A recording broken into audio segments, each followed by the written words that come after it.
மார்க்சியத்தை வைத்து அரசியல் பிழைவுகள் பிரச்சனைகளை புரிந்து கொள்ள முடியுமான்ற அருமையான கேள்வி கேட்டிருக்கீங்க.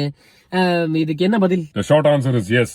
அதனாலதான் மார்க்சிசம் ஒரு பவர்ஃபுல் ஐடியாலஜியாக இருக்கு. இப்போ லாங் ஆன்சர் கேளுங்க.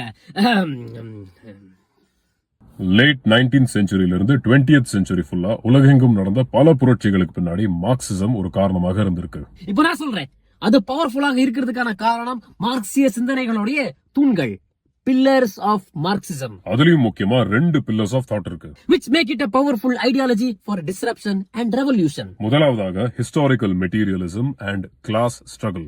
காலமாக மெட்டீரியலை செக்யூர் பண்றதுல வர போட்டி, அதனால ஏற்படுற ஏற்றத்தாழ்வு, ஆக மொத்தத்துல பொருளாதாரம் அடிப்படையானதுன்னு முடிச்சு விட்டாப்ல மார்க்ஸ். இரண்டாவது philosophical praxis. மார்க்ஸோட பார்வையில காலமாக பிலாசபர்ஸ் எதையாவது யோசிச்சுட்டு பேசிட்டு மட்டும் தான் இருந்திருக்காங்க.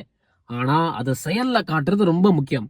அதனால மாற்றம் வேணும்னா புரட்சி பண்ணு, போராட்டம் பண்ற வெண்ணைகளான்னு சொல்றாரு மார்க்ஸ். ஆனா மார்க்சிஸ்ட் ஐடியாலஜியோட பார்வையில மட்டும் நம்ம இந்த உலகத்தை பார்த்தோம்னா மனிதர் வாழ்க்கையை இன்ஃப்ளூயன்ஸ் பண்ணிட்டு இருக்கிற பல விஷயங்களை நம்ம கணக்கெடுக்காம போயிடுவோம். ஃபார் எக்ஸாம்பிள், அன்பு, ஆர்ட், எமோஷன், எஸ்தெட்டிக்ஸ், ஆன்மீகம், கேலத்தனம்.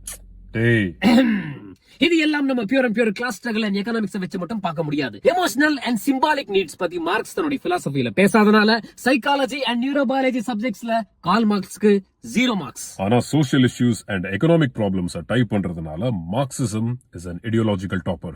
நல்ல கவுண்டர். பட் மக்களே, நம்ம எல்லா பிரச்சனைகளையும் மார்க்சியத்தோட பார்வையில இருந்தே பார்த்தோம்னா இந்த காம்ப்ளெக்ஸ் ரியாலிட்டியை இன்ஃப்ளூயன்ஸ் பண்ணிட்டு இருக்கிற மத்த விஷயங்களை நம்ம கணக்கெடுக்காம போயிடுவோம். இங்கதான் பிலாசபி ஆரம்பிக்குது. ஒரே பெர்ஸ்பெக்டிவ்ல லாக் ஆயிட்டனா அதுக்கு பிலாசபியில பேரு பெர்ஸ்பெக்டிவல் என்ட்ராப்மெண்ட். பெர்ஸ்பெக்டிவல் என்ட்ராப்மெண்ட்னால என்ன நடக்கும்னா, நீங்க மற்றவர்களுடைய கருத்தை குறைச்சு எடை போடுவீங்க, இல்ல அதை நிராகரிச்சிருவீங்க.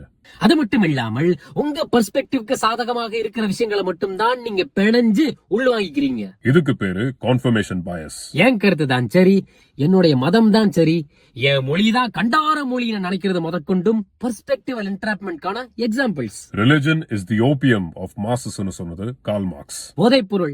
ஆனா மனிதர் இயல்பு என்னன்னு தெரியுங்களா? மார்க்சியத்தையும் போதைப் பொருளாக தான் யூஸ் பண்ணும். Finish.